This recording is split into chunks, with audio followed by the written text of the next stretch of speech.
কিসের উম্মত আমরা? পয়সাওয়ালা আত্মীয়র খবর নেই, গরিব আত্মীয়র ধারে কাছে নাই।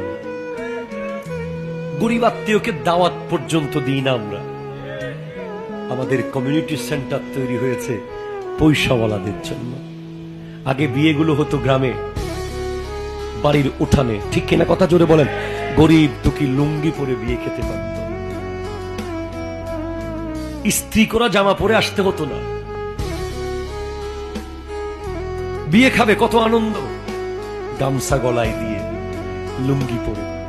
আজকে আমাদের কমিউনিটি সেন্টারগুলোতে গরিবরা যেতে পারে না। গরিবদের জন্য সব দিন দিন বন্ধ হয়ে যাচ্ছে। অথচ রাসূল পাক সাল্লাল্লাহু আলাইহি ওয়াসাল্লাম বলেছেন, হাল তুনসারুনা ওয়া তুরজাকুনা ইল্লা বিদুআফাইকুম। তোমাদের এখানে রিজিক দেওয়া হয়, তোমাদেরকে সাহায্য করা হয় তোমাদের ভিতরে আমার গরিব বান্দা আছে বলে। গরিব বান্দা না থাকলে পয়সাওয়ালারা না খেয়ে মরে যেত।